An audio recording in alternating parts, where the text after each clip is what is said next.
Hi, I'm Dana, and it's time for this week's question, and it comes from Tracy. And she writes, I recently stopped breastfeeding, hoping that formula milk will fill up my 9-month-old so she will sleep through the night.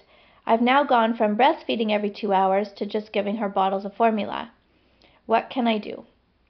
Well, Tracy, what I want you to first think about is the journey into sleep, let's call it. Everybody has to make a journey every night on how they get themselves to sleep.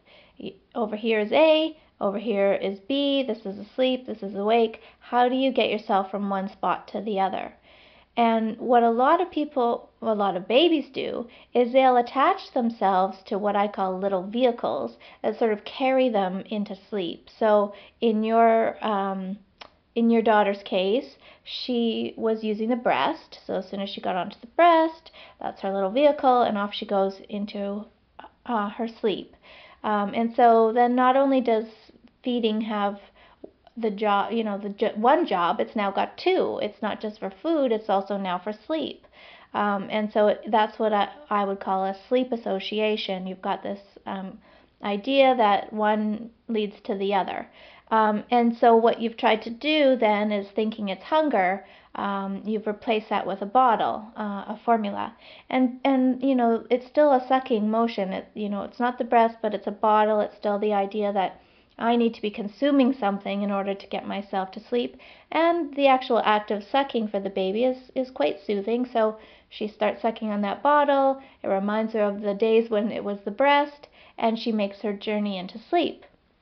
So when she has a naturally occurring wake up somewhere in the night, instead of relying on her own strategies, she's just going to want you to come in and recreate the situation that got her to sleep in the first place. So again, used to be the breast, now it's the bottle. So you just kind of, you just basically replaced one sleep prop with another.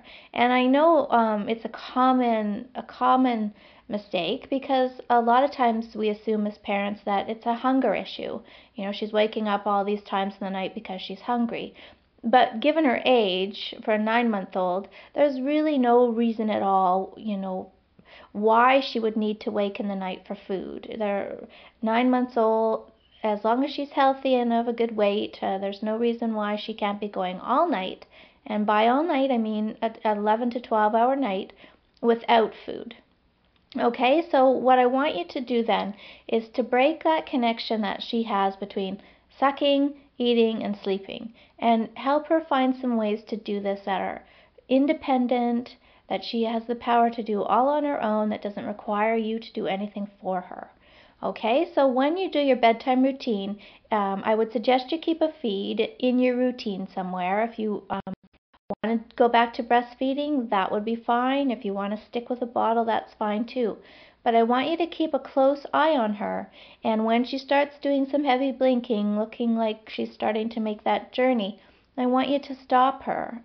You can take the bottle out of her mouth for a second or two. You can tickle her, you can talk to her, leave the lights on.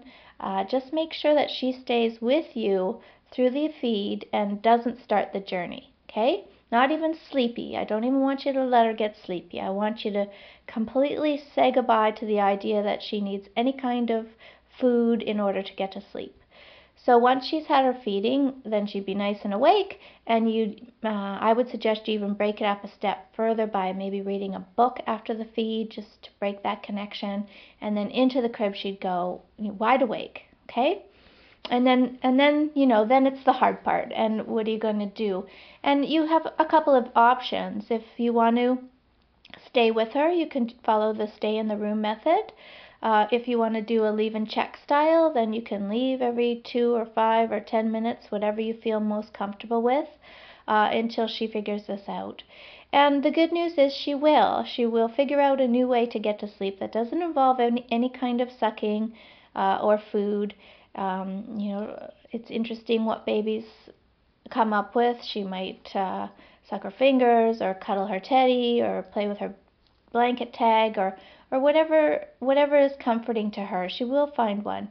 It does take a bit of practice though, so you'll have to give her that opportunity to explore the options. And I would suggest that you not offer a feed in the night anymore.